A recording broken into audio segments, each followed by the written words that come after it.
नमस्कार, मैं डॉक्टर राम सिंह बिस्ट एक बार फिर आपको अपने एक नई कर्मस्थली के बारे में जानकारी देना चाह रहा हूं, जिसका नाम है रायका पैंतोली, जो विकासखंड नारायणबगड़ जनपद चमोली में स्थित है। इस विद्यालय ने मुझे जीवन की वास्तविकताओं का परिचय कराया, साक्षात कराया। इस विद्यालय में मेरे द्वारा 4 वर्षों की सेवा प्रदान की गई। उन्हीं क्षणों को इस वीडियो के माध्यम से मैं आपके बीच में रखना चाह रहा हूं। निश्चित रूप से ये विद्यालय दुर्गम क्षेत्र में स्थित है, लेकिन शिक्षा को प्रसारित करने में, शिक्षा को प्रदान करने में इस विद्यालय का एक बहुत बड़ा योगदान रहा है। पैंतोली क्षेत्र में, जिनमें डुंगरी और बहुत बड़ा क्षेत्र जो पुराने क्षेत्र हैं, जो पुराने विद्यालय यहाँ पर गिने जाते हैं, उनमें एक ये विद्यालय भी जाना जाता है, जिसने कि क्षेत्र की जनता को एक बहुत बड़ी भूमिका प्रदान की और क्षेत्र की जनता को शिक्षित करने में अपना एक बहुत बड़ा योगदान दिया है। तो इसी विद्यालय के बारे में मैं आपके बीच में चर्चा करना चाह रहा हूँ। विद्यालय के जो सभी क्षेत्र हैं उनमें डुंगरी गांव है, रेगांव है, सीरी है, खुद पैंतोली है, पाटियों, कुन्नू, सिलकोटी, जाख और यहाँ तक कि जो पहले चलिया पानी जो छोटी छोटी बस्तियाँ हैं उनमें ये विद्यालय उनको सेवा प्रदान करता है और वहाँ के बच्चे यहाँ पर शिक्षा ग्रहण करने आते हैं। इस विद्यालय का एक अनोखा कहूँ या एक महत्वपूर्ण योगदान रहा है इस क्षेत्र की जनता को शिक्षित करने में। और सौभाग्य से ये मेरा पहला माध्यमिक स्तरीय विद्यालय रहा, जहाँ पर मैंने 4 साल की सेवा दी और बहुत कुछ इस विद्यालय ने मुझे सिखाया, बहुत कुछ इस विद्यालय में मुझे सीखने को मिला। और जो मेरे कुछ अनुभव थे, उन अनुभवों को बांटने का अवसर भी मुझे इस विद्यालय में मिला, बच्चों के बीच में मिला। और आज भी बच्चे याद करते हैं, मिलते हैं, अच्छे रूप में मिलते हैं। इस बात का मुझे एक सुकून है, एक संतुष्टि मिलती है जब भी यहाँ के बच्चे मुझे मिलते हैं। ये विद्यालय 1947 में जूनियर स्तर पर कक्षा 8 तक स्थापित हुआ था और इस विद्यालय को स्थापित करने में वहां की जन सहभागिता का बहुत बड़ा योगदान रहा। जो वहां के सामुदायिक सहभागिता जिसको हम लोग कह सकते हैं, स्थानीय लोग जिनको हम लोग कह सकते हैं, उनके द्वारा खुद इस विद्यालय को स्थापित किया, चंदा किया गया, बिल्डिंग बनाई गई विद्यालय की और फिर इस विद्यालय को संचालित किया गया। कहने का मतलब यह है कि इस क्षेत्र के लोग शिक्षा के प्रति कितने समर्पित थे और कितने जागरूक थे, यह 1947 में इस विद्यालय की स्थापना के साथ शुरू होता है। और यह विद्यालय उस समय तक केवल मान्यता प्राप्त विद्यालय के रूप में था और जो वित्तीय संसाधन थे वो स्थानीय लोगों के द्वारा जुटाए जाते थे। और इस क्षेत्र में इस क्षेत्र के लोग इस विद्यालय में अलग अलग जगह से आते थे। यहाँ पर एक हॉस्टल हुआ करता था, जो खुद मैंने भी उस हॉस्टल को देखा, जो कि लोगों के द्वारा खुद अपने आप बनाया गया था। और वहाँ पर लोग आते थे और उसके बाद फिर वहाँ पर अपना विद्या अर्जन करते थे और फिर उसके बाद फिर अपनी विद्या अर्जन के बाद आगे उच्च शिक्षा के लिए आगे निकलते थे। तो उसी का परिणाम है कि बहुत सारे लोग इस विद्यालय से पढ़ करके विभिन्न क्षेत्रों में अपना स्थान बनाने में सफल रहे और एक जिम्मेदार नागरिक की भूमिका निभाने में सफल रहे। और बहुत पहले से 1962 में फिर यह विद्यालय शासकीय रूप में स्थापित हुआ, जूनियर स्तर तक की, कक्षा 8 तक। और तब से फिर ये एक सरकारी विद्यालय के रूप में जाना जाने लगा। लेकिन एक लंबे समय तक ये कक्षा 8 तक ही संचालित होता रहा और 1989 में यह हाई स्कूल के रूप में स्थापित हुआ, कक्षा 10 तक उच्चीकृत हुआ और वहां से फिर ये कक्षा 10 तक की शिक्षा प्रदान करने लगा। उसके बाद बहुत सारे लोग यहाँ पर सेवाएं करने के लिए गए और बहुत सारे नाम यहाँ पर देखे जाते हैं। कई लोगों ने शिक्षा ग्रहण करी और फिर 2005 में यह विद्यालय इंटर स्तर तक उच्चीकृत हुआ, कक्षा 12 तक। और फिर उसके बाद यहाँ से फिर इंटर की शिक्षा ग्रहण की जाने लगी और ठीक अगले साल, 1 साल के बाद फिर मेरा यहाँ पर पदार्पण होता है और मैं भी यहाँ पर 4 साल की सेवा देता हूँ। यह विद्यालय एक बहुत खूबसूरत जगह पर स्थापित है, इसमें कोई दो राय नहीं। निश्चित रूप से दुर्गम स्थान पर है, लेकिन जो इस विद्यालय की खूबसूरती है, जो इसका परिसर है, अपने आप में बहुत खूबसूरत है। जब नारायणबगड़ से 20 किलोमीटर मोटर मार्ग से ऊपर की तरफ जाते हैं और लगभग 8-10 किलोमीटर पैदल चलते हैं, पैदल रास्ता 8-10 किलोमीटर है और गाड़ी का तो अब तो गाड़ी वहां पर जाती है, लगभग 20 किलोमीटर गाड़ी से उस विद्यालय तक पहुंचा जाता है। उसके बाद फिर एक बहुत बड़ा सुकून इस विद्यालय में पहुंचने पर मिलता है।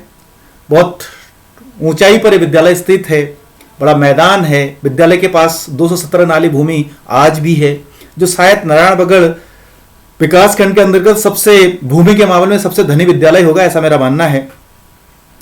और एक चीज जो मैं यहां पर उजागर करना चाहता हूं वो ये है कि वर्तमान में तो सरकार के द्वारा बहुत सारी समितियां बनाई जाती हैं, एसएमडीसी की बात की जाती है, एसएमसी की बात की जाती है और बहुत सारे अनुदान दिए जाते हैं, लेकिन जन सहभागिता क्या होती है और जन सहभागिता के माध्यम से किस तरह से शिक्षा प्रदान की जा सकती है, या जन सहभागिता या सामुदायिक सहभागिता शिक्षा को प्रदान करने में कितनी बड़ी भूमिका निभाता है, ये इस विद्यालय में देखा जाता है जब हम लोग इस विद्यालय के इतिहास को खंगालते हैं। और उसी का परिणाम यह रहा कि इस विद्यालय के द्वारा बहुत सारे लोगों को शिक्षित किया गया, बहुत सारे लोग अच्छे अच्छे पदों पर विराजमान हुए। कोई राजनीति के क्षेत्र में आगे बढ़ा, कोई सामाजिक क्षेत्र में आगे बढ़ा, कोई प्रशासनिक क्षेत्र में आगे बढ़ता है, कोई शिक्षा के क्षेत्र में आगे बढ़ता है। ये उसी का परिणाम था कि जो यहां के लोग सक्रिय हुए और इस विद्यालय को स्थापित करने में बहुत बड़ी भूमिका उनके द्वारा निभाई गई 1947 में। तब गिने चुने विद्यालय हुआ करते थे जूनियर स्तर तक, और उस जूनियर स्तर को अपने संसाधनों के द्वारा विद्यालय को संचालित करना, यह इस क्षेत्र की एक बहुत बड़ी महानता रही है और एक बहुत बड़ा योगदान इस विद्यालय के द्वारा यहाँ के लोगों को दिया गया। तो ये आज तो सरकार आप कह रही है कि इस तरह से ऐसा होना चाहिए, वैसा होना चाहिए, किस तरह से सहभागिता स्थापित की जानी चाहिए, स्थानीय लोगों को किस तरह से सहभागिता होनी चाहिए। लेकिन जब स्थानीय लोग स्वयं अपने स्वतः स्फूर्त रूप में आगे बढ़ते हैं तो ये एक बहुत बड़ी उन्नति और बहुत बड़ी प्रगति का माध्यम बन जाता है। और उसका एक सबसे अच्छा उदाहरण यही राजकीय इंटर कॉलेज पैंतोली है, जिसको हम लोग उजागर कर सकते हैं, जिसको हम लोग एक अच्छे उदाहरण के रूप में देख सकते हैं, सामुदायिक सहभागिता के रूप में। यहां पर मैं सन 2006 में 17 अक्टूबर 2006 में मैंने यहां पर ज्वाइनिंग करी थी और उसके बाद मैंने यहां पर अपना कार्य प्रारंभ किया। कार्य जब मैं यहां पर प्रारंभ करने गया तो उससे पहले मेरा एक थोड़ा सा बड़ा प्रोफाइल था, कह सकता हूं, या बड़ा क्षेत्र था। मैं उच्च शिक्षा के क्षेत्र में 10 वर्ष अपने दे चुका था, लेकिन परिस्थितियां कुछ इस तरह से बनी कि मुझे माध्यमिक स्तर के विद्यालय में अपनी सेवाएं देनी पड़ी। और जब मैं यहां पर गया तो मुझे अपने आप को स्थापित करने में एक बहुत बड़ा समय भी लगा और बहुत कुछ मुझे सोचने के लिए विवश होना पड़ा, क्योंकि जब डिग्री कॉलेज में कोई व्यक्ति पढ़ाता है तो उसका एक अपना एक क्षेत्र बन जाता है, बच्चों का एक अलग क्षेत्र रहता है, या यूं कहें कि एक बच्चों का एक अलग माहौल रहता है, एक अलग वातावरण रहता है। लेकिन जब माध्यमिक स्तर पर जाते हैं तो वहां पर दूसरा माहौल रहता है। तो जब मैं यहां पर गया तो मुझे खुद अपने कानों में आवाज गूंजने लगी, क्योंकि मैं उसी तरह के माहौल से गुजरा था और उसी माहौल से मैं गया था। डिग्री कॉलेज कर्णप्रयाग में मैं तब पढ़ा रहा होता था, एज ए विजिटिंग लेक्चरर के रूप में हम लोग जाने जाते थे। उसके बाद फिर मेरा वहाँ पर स्थायित्व नहीं मिल पाया, तो फिर मुझे यहाँ पर गया मैं 2006 में, और उसके बाद फिर यहाँ पर जाकर के मुझे बहुत सारी चीज़ें एडजस्ट करनी थी और बहुत सारी चीज़ें को अपने आप में समेटनी थी, और उसके बाद काम भी करना था। तो पहले पहले बहुत सारा व्यवधान सा दिखाई दिया, लगभग 2-3 महीने बड़ा वैसी रहा। कुछ ऐसा भी रहा कि मुझे थोड़ा मेरी तबीयत भी खराब हो गई, मुझे टाइफाइड भी हो गया। फिर सोचता रहा, बहुत कुछ सोचा, लेकिन अंततः एक निर्णय तक मैं पहुंचा कि ये मेरी नियति है और ये मेरी वास्तविकता है। यदि मुझे यहां पर अपना काम करना है, यदि मुझे अपना जीवन यापन सही तरीके से करना है, अपने परिवार का पालन पोषण सही तरीके से करना है, तो फिर मुझे यही कार्य करना चाहिए जिसके लिए मैं नियुक्त हुआ हूं, जिसके लिए मैं यहां पर आया हूं। और फिर मैं धीरे धीरे स्वीकार करने लगा और आगे बढ़ने लगा। तो ये मेरा वो विद्यालय है जिसने मुझे मेरी नियति से अवगत कराया और मुझे मेरी वास्तविकता से अवगत कराया और जीवन के बहुत सारे अनुभव मुझे प्रदान किए। विकट परिस्थितियों में, विपरीत परिस्थितियों में किस तरह से सेवा प्रदान की जाती है, यह इस विद्यालय के द्वारा मुझे सिखाई गई।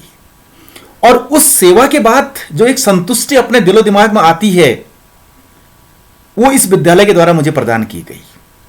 क्योंकि जिस समय हम लोग यहां पर गए थे 2006 में अक्टूबर में, सड़क थी लेकिन वो बहुत व्यवस्थित रूप से संचालित नहीं होती थी, कभी रोड ब्लॉक हो जाती थी, फिर गाड़ियां नहीं मिलती थी। उसके अलावा जिस कमरे पर मैं रहता था वहां पर शौचालय की व्यवस्था उस समय तक नहीं थी।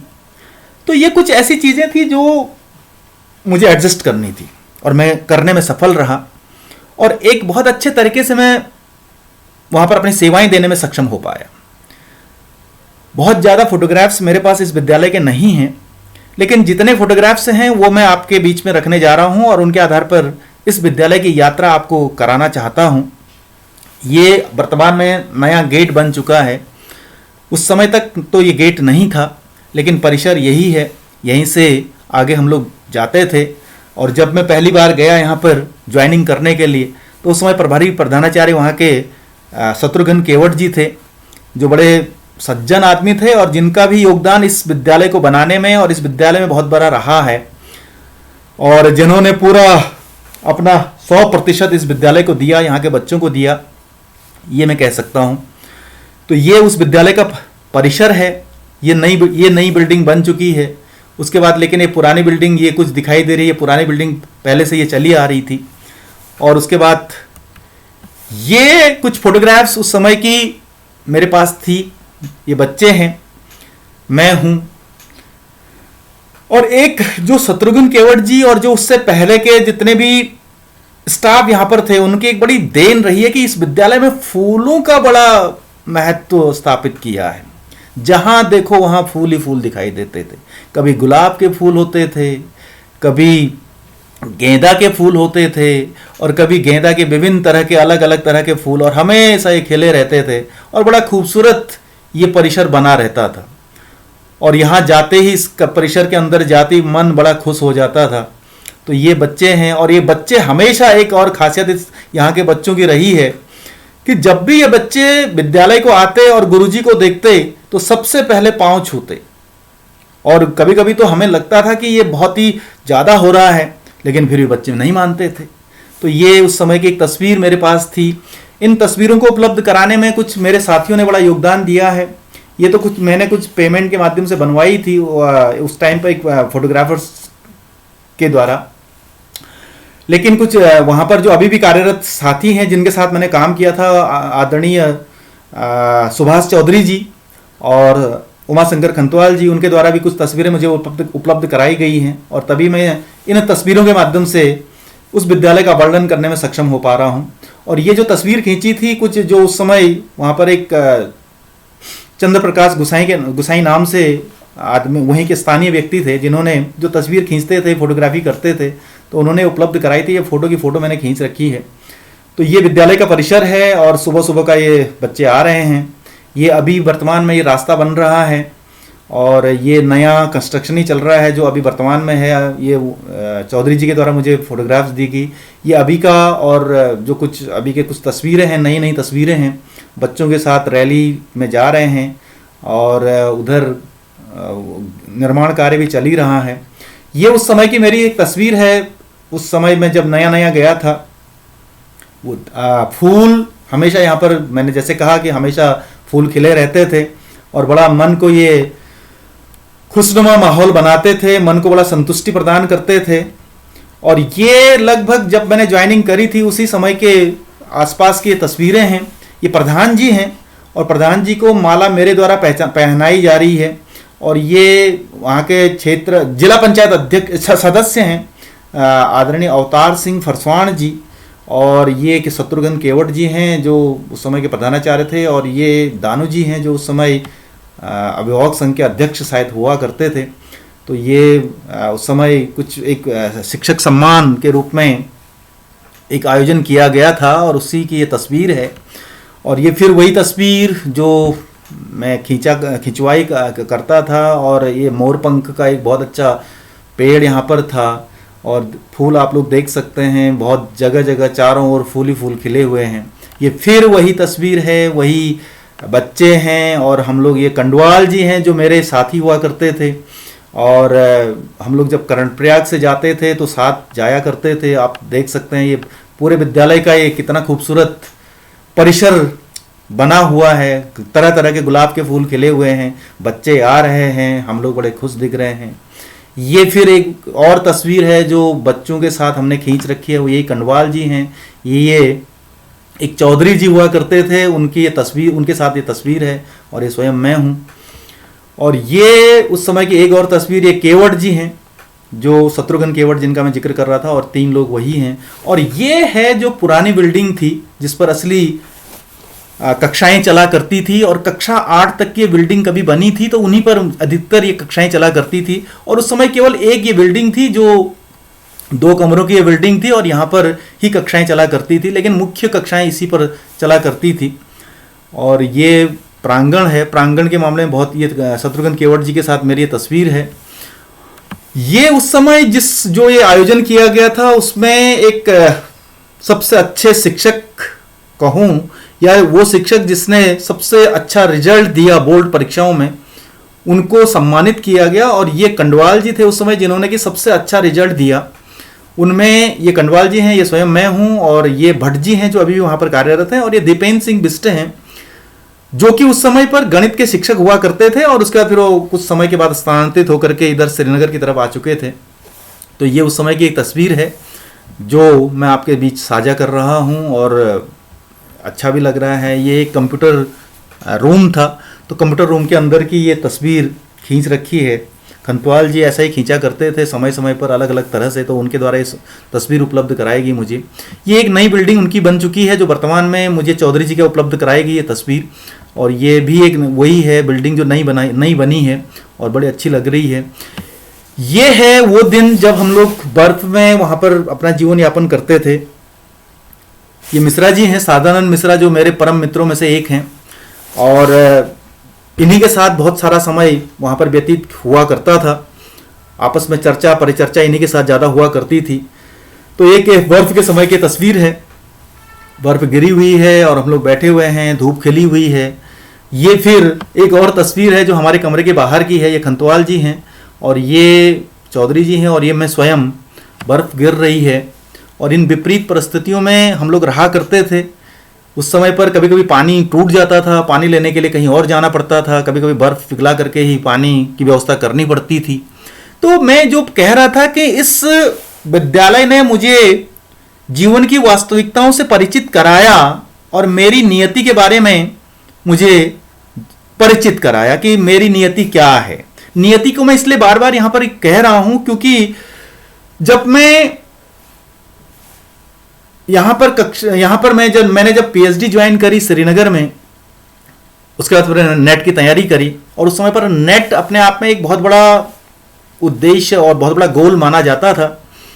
और 1996 में मैं नेट क्वालिफाइड हो गया, और मैं अपने विभाग का पहला व्यक्ति था जिसने कि पॉलिटिकल साइंस में नेट क्वालिफाइड किया था। उसके बाद फिर मैं पीएचडी और अच्छे पीएचडी भी करी। 2001 में मैं पीएचडी अवार्ड हो गया। तो जब मैं नेट क्वालिफाइड किया, उसके बाद फिर मैंने जगह जगह यहाँ पर पढ़ाना शुरू किया उच्च शिक्षा में। 5 साल मैंने 1997 से मैंने यहाँ पर खुद श्रीनगर कैंपस में पढ़ाना शुरू कर दिया था। पीएचडी भी साथ चल रही थी।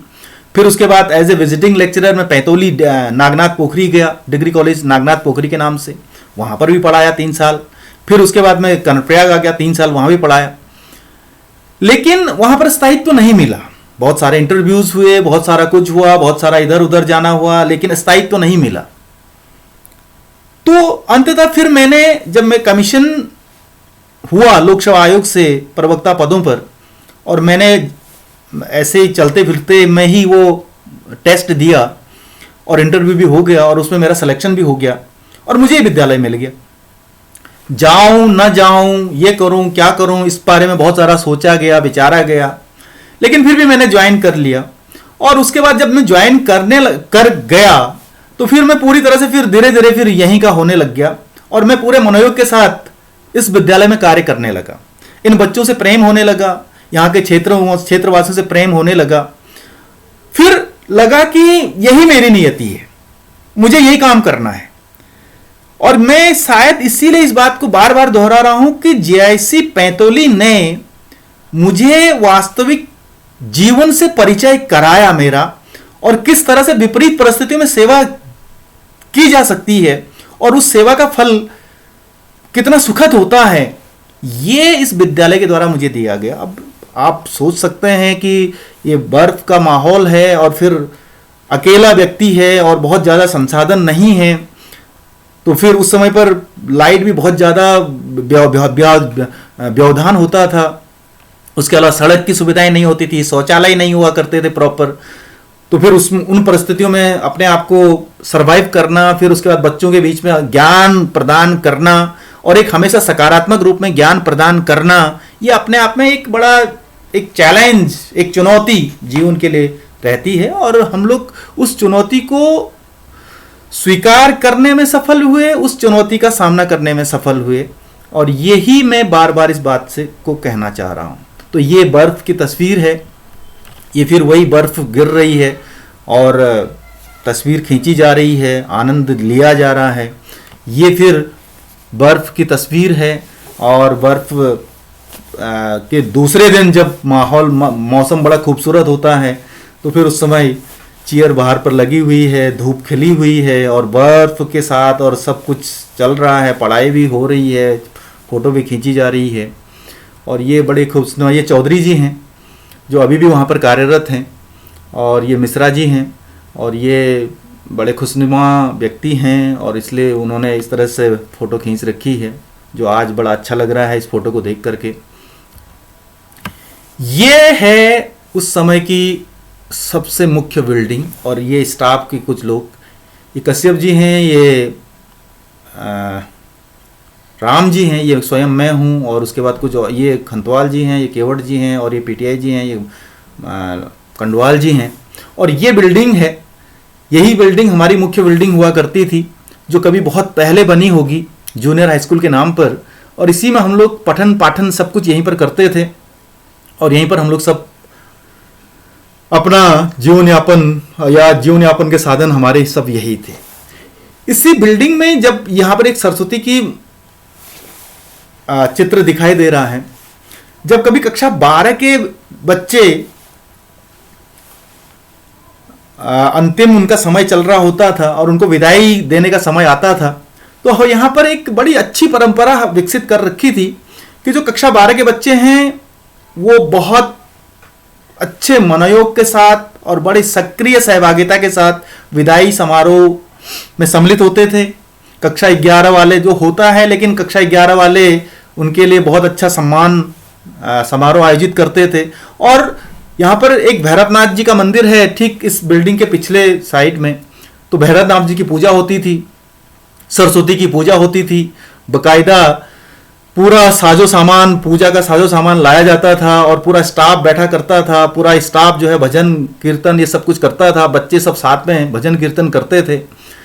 तो ये एक बहुत अच्छा माहौल दिखता था और लगता था कि हम लोग अपने बच्चों को बहुत अच्छे तरह से विदा कर रहे हैं और बड़े अच्छी शिक्षा दीक्षा उनको प्रदान की जाती थी और बड़े अपने अपने अनुभव प्रदान किए जाते थे। तो ये है उस समय की मुख्य बिल्डिंग, और ये फिर वही मेरा कमरा ये है, इस कमरे में मैं रहा करता था और उसी पर यहाँ पर एक फिर फ़ोटो खींच रखी है, बर्फ़ वही गिर रही है और चल रहा है, सब हंसी खुशी माहौल बना हुआ है। ये उस समय के कुछ स्टाफ के हैं, ये हमारे प्रधानाचार्य जी थे, आरपी पुरोहित उस समय थे, फुल फ्लैश प्रिंसिपल ये थे, और उसके बाद ये एक ये तो हैं, ये राम जी हैं ये, और ये रंजीत सिंह नेगी जो बाद में एक कर अधिकारी के रूप में जिनका चयन हो गया था, और यहाँ से इनको बहुत अच्छी विदाई दी गई और बहुत इनके द्वारा उपलब्धि हासिल की गई इसी स्थान पर रह करके। ये फिर वही बर्फ़ की फ़ोटो है, क्योंकि फोटोग्राफ़र जो है वो जब कभी भी बर्फ़ गिरती थी तो वो फ़ोटो खींचने आ जाते थे, और हम लोग भी उनसे बोलते थे कि आप लोग फ़ोटो खींचने आ जाएं। ये मैं एक वहाँ पर पैंतोली से लगा हुआ एक फार्म है जो हॉर्टिकल्चर का फार्म है, वहाँ पर गया हूँ, और ये फार्म भी एक बहुत महत्वपूर्ण स्थान है और बहुत ज़्यादा यहाँ पर इस फार्म की इतिहास रहा है कि यहाँ पर बहुत सारे उत्पादन हुआ करता था। भले आप उस समय पर बहुत ज़्यादा नहीं था, लेकिन एक समय पर इस फार्म की बहुत ज़्यादा योगदान रहा है इस क्षेत्र में। तो ये वहाँ से आ रहे हैं हम लोग घूम करके, ये उस समय की है। एक हम लोग एक टूर हमने किया था अपने मकान मालिक के साथ, ही हमारे मकान मालिक हैं उनके साथ एक टूर किया था, और ये दफ्तरी जी हैं और ये खंतवाल जी के भाई हैं और ये सादानंद मिश्रा और ये मैं स्वयं, वहाँ हमने एक टूर आयोजित किया था स्थानीय एक दिन का। हम लोग एक चौखाधार एक जगह है वहाँ पर हम लोग गए थे, तो उस समय हमने वहाँ से हम लोग शुरुआत करी थी। ये फिर बीच में गए हैं, जंगल के बीच में बैठे हुए हैं और हंसी मजाक थोड़ा बहुत चल रहा है, थकावट लगी हुई है, बहुत लंबा समय ये था। ये फिर वही लोग हैं, हम लोग खंतवाल जी हैं, मैं हूँ, और ये सादानंद मिश्रा जी हैं, खंतवाल जी के भाई हैं, और ये मकान मालिक हैं, और ये दफ्तरी जी हैं जो उस समय कार्यरत थे। ये फिर वही बीच बीच में हंसी मजाक, और ये फिर वही, और ये हम लोग आगे चढ़ते हुए चौखाधार की ओर, और नीचे का जो यहाँ दिखाई दे रहा है ये इधर से ऊपर की ओर जा रहे हैं हम लोग, और ये फिर वही है। सब लोग बीच रास्ते में ये फिर बीच में आराम कर रहे हैं, थमाली भी साथ में रखी हुई है, किसी ने डंडा रखा हुआ है, थैले रखे हुए हैं, और फिर वही बीच बीच में आराम करते हुए आगे बढ़ रहे हैं। ये हम लोग एक जगह गए हैं, वहाँ पर एक जगह है जहाँ पर खोड़ के नाम से जाना जाता है, पूरा नाम मैं लेना उचित नहीं समझता यहाँ पर, लेकिन एक खोड़ कहा जाता है। वहाँ पर एक जो यहाँ के स्थानीय लोग हैं वो बरसात के मौसम में, जब बरसात का मौसम आता है तो वहाँ पर अपने मवेशियों के साथ जाते हैं, और ये कच्चे छप्पर हैं उनमें ये रहते हैं। तो हम वहाँ पर रुके हुए हैं कुछ समय के लिए चाय चोई बनाने के लिए। तो ये मिश्रा जी और मैं वहाँ पर हैं और एक फ़ोटो खींच रहे हैं, खंतवाल जी। ये फिर आग जलाई जा रही है, चाय बनाने की प्रक्रिया शुरू हो रही है। ये मकान मालिक हैं गुसाई जी जो हमारे मकान मालिक थे, और यही हमको उस दिन ले गए थे जंगल की ओर, इन्होंने हमें घुमाया था। फिर ये बीच में चाय चुई और सब चल रहा है, और ये फिर आपस में चर्चा परिचर्चा हो रही है। ये मैं चाय पी रहा हूँ उसी छप्पर के अंदर बैठ करके, एक अलग सुकून है इस छप्पर में बैठ करके। ये फिर जो चौखाधार है वहाँ से फिर ये फोटोग्राफी हो रही है, और इसके दूसरी तरफ ये घाट का क्षेत्र लग जाता है जिसमें बंगारी और उसके बाद ये जो है उसके बाद लांसी और लाखी और इस तरह के जो एरिया हैं वो स्यारी भेटी, हाँ स्यारी भेटी ये इलाका यहाँ पर लग जाता है। ये रिखणी बुगाल यहाँ दिखाई दे रहा है, तो ये बहुत खूबसूरत जगह है चौखाधार। वहाँ पर ये वही बिल्कुल वही है जब चौखाधार जगह है जहाँ पर बहुत सारी फ़ोटोग्राफ्स हम लोग कर रहे थे। ये जंगल की ओर हम लोग फ़ोटोग्राफ कर रहे हैं, बहुत घना जंगल है, बहुत खूबसूरत जंगल है चौखाधार के ठीक नीचे ऊपर चारों तरफ। ये फिर एक बार और चाय बनाई जा रही है, मैं आग जलाने का प्रयास कर रहा हूँ, दफ्तरी जी देख रहे हैं, फिर चाय रख दी गई है और ये फिर चाय पी रहे हैं। बीच जंगल के बीच में थमाली भी रखी गई है और चाय का आनंद लिया जा रहा है। और अंत में जब हम लोग वापस आते हैं तो क्योंकि काफ़ी हम लोग पैदल चल चुके होते हैं तो थक रखे हैं, तो उसी में एक क्लिक खंतवाल जी के द्वारा की गई है। और एक फिर हम लोग फिर बीच में आ जाते हैं और गांव में ये पैंतोली गांव का ये दृश्य दिखाई दे रहा है जहाँ पर फसल भी दिख रही है, गेहूं की फसल तैयार हो रखी है। और यहाँ पर बलबीर सिंह गुसाई जी हैं, उनके घर पर हम लोग आए हैं। बलबीर सिंह गुसाई जी भी शिक्षक हैं और उनके घर पर हम लोग आराम कर रहे हैं। तो वहाँ पर ये उस समय की तस्वीर है, ये पूरे स्टाफ की उस समय की तस्वीर है जब ये नेगी जी हैं। ये नेगी जी जब कर अधिकारी के रूप में इनका चयन हुआ था, वाणिज्य कर अधिकारी के रूप में उस समय जो पद था, उस समय की तस्वीर है पूरे स्टाफ के साथ। लगभग काफ़ी यंग लोग उस समय थे और काफ़ी एनर्जेटिक लोग उस समय थे। हर एक व्यक्ति अपने क्षेत्र में बड़ा माहिर था और बड़ा विद्वान भी था, ऐसा मैं कह सकता हूँ। और ये प्रधानाचार्य जी हैं आरपी पुरोहित जी, राजेंद्र प्रसाद पुरोहित। तो ये कुछ लोग हैं और ये सब हम लोग एक सामूहिक फोटोग्राफ्स कर रहे हैं। ये वही फ़ोटो है यहाँ पर भाषणबाजी चल रही है और ये नेगी जी बोल रहे हैं और लोग सुन रहे हैं, हम लोग भी ऊपर से देखे हैं। ये फिर वही बच्चों के बीच में ये फोटोग्राफ्स चल रहा है। ये एक तस्वीर है जो कि वहाँ पर एक स्थानीय मेला लगता है नंदा, माँ नंदा के नाम पर। माँ नंदा का जो मंदिर है वहाँ पर एक मेला लगता है।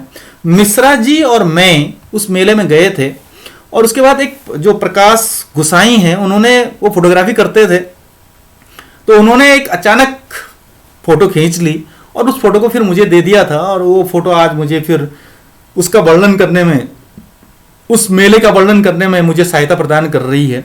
तो ये मिश्रा जी और मैं मेले का आनंद ले रहे हैं। भले हम लोग बहुत कम जाते थे मेलों में, लेकिन इतना ज़रूर था कि उस मेले में जाने का मन इसलिए था क्योंकि माता का मंदिर था, तो हमने कहा चलो दर्शन करके आते हैं। और बहुत ज़्यादा भीड़ वहाँ पर लगी रहती थी और स्थानीय लोग बहुत बड़ी मात्रा में वहाँ पर आया करते थे और छोटी मोटी दुकानें लगा करती थी। तो ये उस समय की तस्वीर है। और भले हम लोग उस समय बहुत कम जाते थे दूसरे के घरों में, क्योंकि गांव में थोड़ा सा वैसा माहौल बन जाता है। कई में हमारे जो साथी थे वो कहते थे कि जाना चाहिए, शादी ब्याह में जाना चाहिए, कहीं और जाना चाहिए, लेकिन हम लोग नहीं जाते थे। विशेषकर मिश्रा जी, मैं और कुछ एक दो और लोग, खंतवाल जी। हमारा ये मानना था, या मेरा ये मानना है विशेष रूप से, कि जब हम लोग बच्चों को पढ़ाते हैं तो उस समय लगभग 350 के आसपास, 250 से लेकर 350 के आसपास बच्चे हमारे पास हुआ करते थे। तो मैं ये मानता था कि हम लोग पूरे परिवारों से जुड़े हुए हैं, क्योंकि वो हम उनको पढ़ाते हैं, उन बच्चों को हम लोग पढ़ाते हैं और वो बच्चे हमारे बारे में बहुत अच्छी तरह जानते हैं और बहुत अच्छा हमारा विश्लेषण करते हैं और वो हमारे अच्छा और बुरा का बहुत अच्छी तरह से हमारा विश्लेषण कर सकते हैं, हमारा मूल्यांकन कर सकते हैं, ऐसा मेरा मानना था। और इसलिए मैं बहुत ज़्यादा स्थानीय जो आयोजन हैं उनमें नहीं जाया करता था, लेकिन इस मेले में मैं जरूर गया। एक आध शादी ब्याह में जरूर मैंने अटेंड करी हैं, जो हमारे विशेषकर स्टाफ की थी, अन्यथा मैं बहुत कम जाया करता था। उसके पीछे बहुत सारे कारण भी थे और बहुत सारे अपनी व्यस्तताएं भी थी। और क्योंकि उस समय खाना बनाना और कपड़े धोना और ये करना सो करना, फिर कुछ समय लगा तो फिर अपने परिवार के पास आ जाना, ये कुछ बातें उस समय हुआ करती थी। और खाली समय में हम लोग, जब भी खाली समय होता था तो बैडमिंटन खेला करते थे। बैडमिंटन खेल करके हम लोग अपना समय पास करते थे और बहुत अच्छा वो उदाहरण भी होता था, बहुत अच्छा उसमें दिया जाता था। तो ये कुछ झलकियां थी राजकीय इंटर कॉलेज पैंतोली की, जो मेरा पहला माध्यमिक स्तरीय विद्यालय था और जिस विद्यालय ने मुझे बहुत कुछ सिखाया। विपरीत परिस्थितियों में कैसे कार्य किया जाता है, उस कार्य को किस तरह से अंजाम तक पहुंचाया जाता है और किस तरह से संसाधनों के अभाव में जीवन व्यतीत किया जाता है, संसाधनों के अभाव में किस तरह से एक अच्छे जीवन को जिया जा सकता है, इसका आभास मुझे बहुत अच्छी तरह से इस विद्यालय में हुआ। क्योंकि हम लोग उस समय, जब हम लोग यहाँ पर सेवा दे रहे थे, उस समय बहुत ज़्यादा सुविधाएं वहाँ पर नहीं थी और टेलीविज़न था, लेकिन हमारे पास टेलीविज़न की सुविधा क्षेत्र में थी, लेकिन हमारे पास टेलीविज़न नहीं था, या हम लोग सक्षम नहीं थे कि हम लोग वहाँ पर रखें, पूरी तरह से एक अच्छा कमरा रखें। और या उसके अलावा सब्जियां बहुत कम मिला करती थी, जितनी भी मिलती थी उन्हीं में हम लोग अपना गुजारा चला लेते थे। उसके अलावा शौचालय या दूरभाष भी बहुत कम था। उस समय तक टावर नहीं बना था, बाद में अब तो खैर सब जगह टावर बन चुके हैं, लेकिन उस समय पर सिग्नल बहुत कम मिला करते थे, तो फिर कहीं और जाया करते थे, फिर बात करते थे। और एक समय काटने के लिए, क्योंकि पहले से अखबार पढ़ने की आदत थी, तो फिर अखबार की व्यवस्था हमने कुछ इस तरह से कर रखी थी कि एक पोस्टमैन थे श्री राम नाम के, तो वो चलिया पानी जाते थे डाक लेने के लिए और वहां से नारायण बगड़ से चलिया पानी एक आता था व्यक्ति। तो हम कहते थे कि भाई आप वहां से उधर वाला जो पोस्टमैन है वो यहाँ चलिया पानी तक लाएगा और चलिया पानी से फिर आप यहाँ तक हम तक अखबार लाएंगे। तो इस तरह से हमने एक व्यवस्था बना रखी थी और विशेषकर मेरा ये मानना था कि यार कुछ व्यवस्था अखबारों के साथ हम लोग अपना समय व्यतीत कर लें। तो इस तरह से अखबार उपलब्ध कराया करते थे। तो कहने का मतलब मेरा ये है कि ये जो छोटी छोटी बातें हैं जिनका हम लोग शहर में रह करके आभास नहीं कर सकते हैं, जो संसाधन उपलब्ध हो जाते हैं शहरों में आसानी से, वो उनको हम लोग आभास नहीं कर सकते, लेकिन जब वो नहीं मिलते हैं तो वो बहुत कीमती बन जाते हैं और उनका बड़ा मूल्य बन जाता है। चाहे अखबार की बात करें या टेलीफोन की बात करें, या मोबाइल सिग्नल की बात करें, या शौचालय, या मैं शौचालय की बात कर रहा हूँ, मैं शौचालय की बात करें, या रोड की बात करें, या कुछ बात, ये बात नहीं है कि मेरा घर भी बहुत इंटीरियर में रहा है, लेकिन इंटीरियर अपने घर में रहना और कहीं पर दूसरे इंटीरियर में जाकर के सेवा देना अपने आप में एक कठिन कार्य होता है। लेकिन इतना मैं जरूर कहूँगा इस विद्यालय के बारे में कि ये विद्यालय वो विद्यालय है जिसने सामुदायिक सहभागिता का एक खूबसूरत उदाहरण प्रस्तुत किया है। यदि कोई अध्ययन करना चाहे और वास्तविक सहभागिता के बारे में जानना चाहे तो उसके लिए सबसे अच्छा उदाहरण ये विद्यालय हो सकता है कि किस तरह से लोगों ने अपने संसाधनों पर विद्यालय को खड़ा किया, विद्यालय को स्थापित किया, भवन बनाए, लोगों की व्यवस्थाएं करी और क्षेत्र को शिक्षित करने में एक बहुत बड़ा भूमिका और बहुत बड़ा अपना योगदान प्रदान किया। तो ये कुछ स्थितियां थी इस विद्यालय की, और फिर मैं यही कहूँगा कि ये वो विद्यालय है जिसने जीवन की नियति और वास्तविकता का परिचय मुझसे कराया। और मैं ये बात अवश्य कहूँगा कि प्रत्येक व्यक्ति की एक पूर्व निर्धारित नियति होती है, ये निश्चित बात है, और वो कितना ही कुछ कर ले, कितना ही कुछ अन्य क्षेत्रों में कर ले, लेकिन उसको वहीं जाना होता है जहां उसकी नियति होती है। और मेरी नियति यही थी कि मुझे माध्यमिक क्षेत्र में आना था, माध्यमिक शिक्षा के क्षेत्र में आना था, और मेरा पहला विद्यालय राजकीय इंटर कॉलेज पैंतोली बनना था। ये मेरी एक नियति थी और वास्तविकताएं थी कि मुझे किन किन समस्याओं का सामना करना है और उन समस्याओं में रह करके किस तरह से अपना एक अच्छा योगदान वहां पर देना है। इसी तरह से सेवा का जो असली रूप से परिचित कराया इस विद्यालय ने मुझे, ये मैं कह सकता हूं, हाँ बिल्कुल कराया, क्योंकि जितना मेरे अंदर अनुभव था, शिक्षा ग्रहण करी थी मैंने, तो उसको मैंने रूपांतरित करने का प्रयास किया, स्थानांतरित करने का प्रयास किया, अपने बच्चों के बीच में स्थानांतरित करने का प्रयास किया। उन बच्चों से लगाव हो गया मुझे धीरे धीरे, और उनसे मेरा बहुत बड़ा प्रेम होने लगा। और ज़्यादा तो मैं नहीं कह सकता, लेकिन कुछ बच्चे हैं, कम से कम 2 बच्चे तो मुझे ऐसे मिले जो कि शिक्षा के क्षेत्र में आ चुके हैं, मेरे समकक्ष बन चुके हैं, आज वो प्रवक्ता पद पर विराजमान हो चुके हैं। उसके अलावा कुछ ऐसे बच्चे हैं जो पुलिस के क्षेत्र में जा चुके हैं, कुछ सेना में भर्ती हो चुके हैं। तो मैं ये तो नहीं कहूँगा कि मैं नहीं जाता तो ऐसा नहीं होते, या मैं नहीं जाता तो वो शिक्षक नहीं बनते, लेकिन कहीं ना कहीं एक जीवन का एक अंश भी मेरा उनकी सफलता का एक थोड़ा सा अंश मैंने भी प्रदान किया, ये मैं कह सकता हूं। और उस रूप में प्रदान किया जब विपरीत परिस्थितियां सामने आती हैं या विकट स्थितियां सामने आती हैं। जीवन को सार्थक बनाया इस विद्यालय ने मुझे, ये मैं कह सकता हूं। निश्चित रूप से मेरा जीवन सार्थक बना।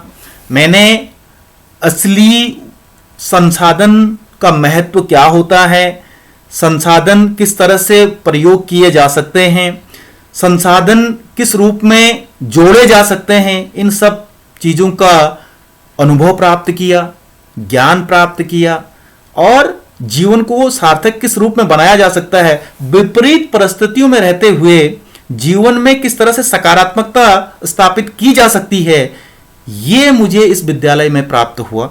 निश्चित रूप से मैं इस विद्यालय को हमेशा हमेशा ऋणी रहूँगा, और ये विद्यालय हमेशा प्रगति के पथ पर आगे बढ़े। यहाँ पर पढ़ने वाले बच्चे जीवन के ऊंची अपनी ऊंचाइयों को प्राप्त करें, ऊंचे पदों को प्राप्त करें, ऐसी मैं हमेशा कामना करता रहूँगा।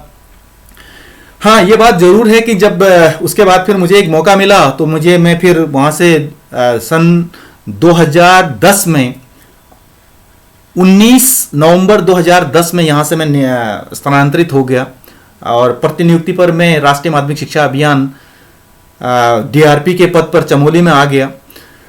बहुत औपचारिक रूप से मैं विदाई लेने का अवसर मुझे नहीं मिला, लेकिन हाँ, बच्चों के बीच में मैं जरूर संबोधित करके आया।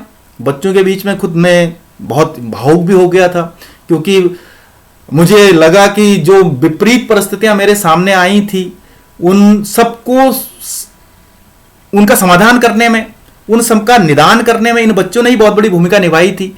इन बच्चों ने मुझे प्रेम दिया था, और उन्हीं बच्चों में मैं फिर अपना परिवार देखने लगा, उन्हीं बच्चों की सफलता में अपनी सफलता देखने लगा। ऐसा उस समय पर भाव उत्पन्न हुए थे और आज भी होते हैं।